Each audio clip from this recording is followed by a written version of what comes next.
বাপ মায়ের কথা মতো চলে স্বামীর সংসার ছাড়তে হলো আমাকে। জীবনে যত বড়ই সমস্যার সম্মুখীন হই না কেন, কখনো অন্যের বুদ্ধিতে চলা ঠিক না। নিজের মন যেটা বলবে সেটা করাই উচিত। হ্যালো বন্ধুরা, আসসালামু আলাইকুম। কেমন আছেন আপনারা সবাই? আশা করি আল্লাহর অশেষ রহমতে সবাই ভালো আছেন। আপনাদের দোয়া এবং ভালোবাসায় আলহামদুলিল্লাহ আমি অনেক ভালো আছি। পছন্দ করে ভালোবেসে বিয়ে হয়েছিল আমার পরিবারের সবাই রাজি ছিল এই বিয়েতে। বিয়ে হয়ে কিছুদিন পর থেকেই আমার আর সেখানে ভালো লাগতো না, থাকতে মন চাইতো না। ঝগড়া ঝামেলা অশান্তি সবসময় করতেই থাকতাম। তারা সবাই কিন্তু আমাকে অনেক ভালোবাসতো, আমার তাদেরকে পছন্দ হতো না। জানি না আমার বাবা মা আসলে তারা কি চান। আমার শ্বশুরবাড়ির ফ্যামিলিতে এসব সমস্যা হওয়ার পর আমার বাবা মা আমাকে সেখান থেকে নিয়ে চলে আসে। আমারও সেখানে যাইতে মন চাইতো না, তাদেরকে দেখলে আমার অনেক রাগ হতো। আমি কিন্তু তাকে ভালোবেসে বিয়ে করেছিলাম।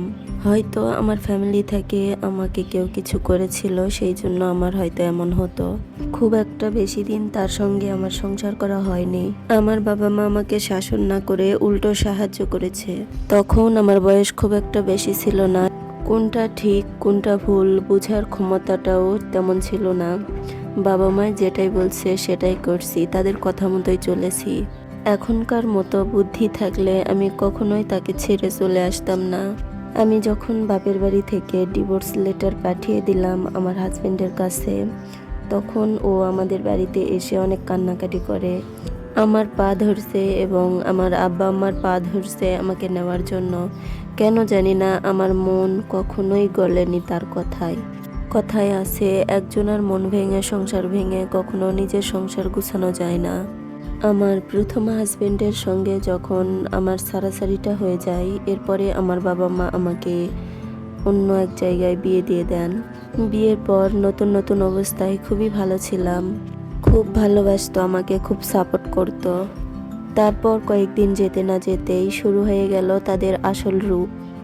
বিয়ে হয়ে যাওয়ার পর জানতে পারলাম আমার দ্বিতীয় হাজবেন্ডের আরও 2টা বউ আছে, বাচ্চা আছে। আমার শ্বশুর শাশুড়ি আমাকে কয়েকদিন ভালোই পছন্দ করলো, তারপরে আর আমাকে একটু পছন্দ করে না। আমাকে খাবার দাবার ঠিক মতো দিত না, সবসময় আমাকে অনেক অত্যাচার করতো, মারধর করতো, আমাকে দিয়ে বাড়ির সব কাজ করায় নিত। এরকম ভাবে চলতেই ছিল। যতদিন যাচ্ছে অত্যাচার বেড়ে যাচ্ছে, কমার কোনো কথা নেই। এরকম চলতে চলতে আবার আমি আমার আব্বা আম্মার কাছে সবকিছু বলে দিলাম। আমার আব্বা আম্মা আমাকে সান্ত্বনা দেয়, ধৈর্য ধরতে বলে। এমন সময় জানতে পারি আমার পেটে বাচ্চা। তো সেই অবস্থাতেও কখনো তারা আমাকে শান্তিতে রাখেনি, সব সময় কাজের উপর দিয়ে আমার সময়গুলো গেছে, আমাকে মারধর করছে সব সময়। এরপর যখন আমার 8 মাস চলতেছিল, তখন বাবার বাড়িতে আসি বাচ্চা হওয়ার জন্য। তো বাচ্চা হওয়ার জন্য এসে তখন আমার এটা নিয়ত ছিল যে আমি আর সেখানে যাব না, আমার পিচ্চিটাকে নিয়ে আমি আমার জীবন পার করে দিব। তো যারা সংসার ছেড়ে আসা মেয়ে তারা সবাই জানেন বাপের বাড়িতে থাকা কেমন মজা। ছোটবেলার হিসেব বা বিয়ের আগের হিসেবটা সম্পূর্ণই আলাদা। তখন সবার কাছেই ভালো লাগে, কিন্তু বিয়ের পর একটা মেয়ে তাদের কাছে বোঝা হয়ে যায়, তখন তাদেরকে ভালো লাগে না আর মেয়েকে। আমার ছোট বাচ্চাটাকে নিয়ে কয়েকদিন যেতে না যেতেই শুরু হয়ে গেল আমার মায়ের কাহিনী। আমার নিজের মা আমার সাথে এমন কাহিনী করছে, আমার সন্দেহ হয় যে সে আসলেই কি আমার নিজের মা নাকি সৎ মা।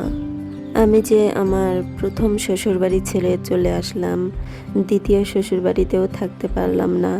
আমার মা আমাকে সবসময় খোঁটা দেয়। গ্রামের মানুষেরা সবসময় বলে নিজের চেয়ে পর ভালো, পরের চেয়ে জঙ্গল ভালো। আমার মায়ের কাছে আমি হয়ে গেছি ঠিক সেরকম। শ্বশুরবাড়িতে এত সমস্যার কারণে যে আমি তার বাড়িতে এসে আসছি, সে যে আমাকে একটা মানসিক শান্তি দিবে, একটু আমার সাথে গল্প করবে, আমাকে একটু সান্ত্বনা দিবে, সেটা না করে সে উল্টো আমাকে অত্যাচার করে। তখন আমি ভাবতে শুরু করলাম এরকমভাবে বাপের বাড়িতে থাকার চেয়ে শ্বশুর বাড়িতে অত্যাচার সহ্য করে থাকাই ভালো। ইতিমধ্যেই আবার আমার শ্বশুর বাড়ি থেকে আমার চাচা শ্বশুর আর আমার মামা শ্বশুর আমাকে নিতে আসে।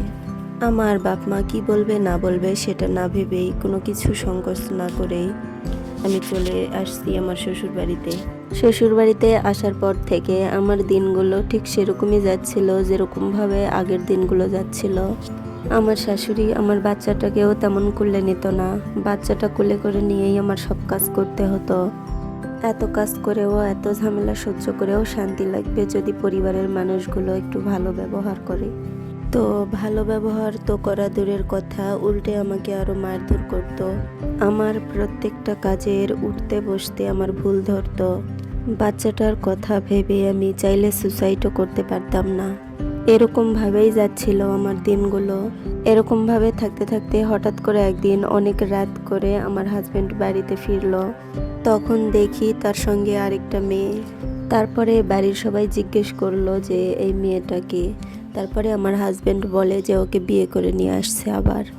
এত কঠিন সময় আমার জীবনে আসবে এটা আমি কখনো কল্পনাও করিনি।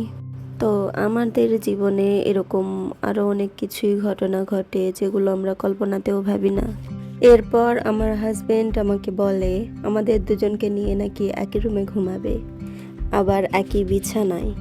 কতটা জঘন্য আর কতটা নিকৃষ্ট হলে একটা মানুষ এরকম হতে পারে। চোখের সামনে এসব ঘটনা দেখে আমি খুবই ভেঙে পড়েছিলাম। এমন একটা অবস্থায় আমার পাশে দাঁড়ানোর মতো কেউ ছিল না, এমনকি আমার বাবা মাও না। আমার আব্বা আম্মা ফোনে কথা বলতো অনেকদিন পর পর, কিন্তু আমার পরিস্থিতি মনে হয় তাদেরকে বুঝাতে পারতেছিলাম না। এমন সময় রাগের মাথায় আবার আমার ছোট বাচ্চাটাকে নিয়ে আমার বাবার বাড়িতে চলে যাই। তো এবার ভাবতেছিলাম আর কোনো কিছুই ভাববো না, আর কখনোই আসবো না শ্বশুর বাড়িতে। বাবার বাড়িতেই আমার ছোট মেয়েটাকে স্কুলে ভর্তি করে দিলাম। এভাবেই এখানে থাকতেছিলাম। প্রতিবেশীদের বাড়িতে কাজ করতাম, কাজ করে আমার মেয়ের স্কুলের খরচ চালাইতাম। এভাবে প্রায় 6 মাস কেটে যাওয়ার পর আবার আমার শ্বশুর বাড়ি থেকে আমাকে নিতে আসে।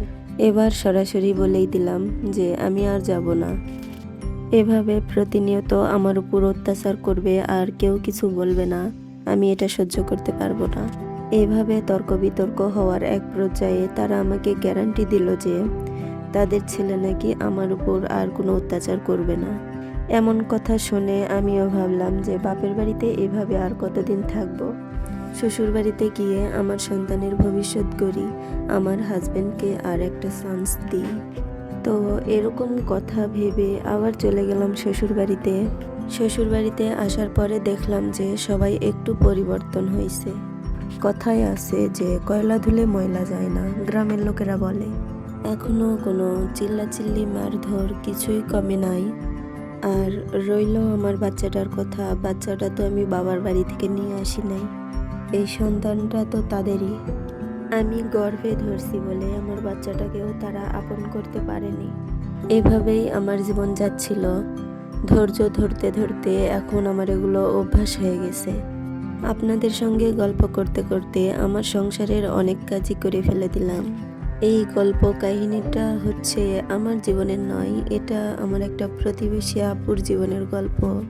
স্বামীর বাড়ির এরকম অত্যাচার সইতে সইতে আমার ওই আপুটার শরীর এখন কঙ্কালের মতো হয়ে গেছে। সর্বপ্রথম ভুলটা ছিল আমার আপুর।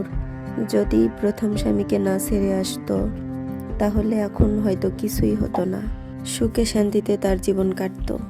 নিজের মতো করে একটা সংসার সুন্দর করে পেতে গেলে অনেক বাধা বিপদ আসবেই, সেগুলো পার করতে হবে। যেমন আমি কতদিন থাকলাম বাপের বাড়িতে, তারপরে আবার আসলাম শ্বশুর বাড়িতে। বাপের বাড়িতে যখন ছিলাম তখন স্বামীর পারমিশন নিয়েই ছিলাম, তার হুকুম ছাড়া কিছুই করিনি। তো বন্ধুরা, আপনাদের সঙ্গে গল্প করতে করতে অনেক কথাই বলে ফেললাম।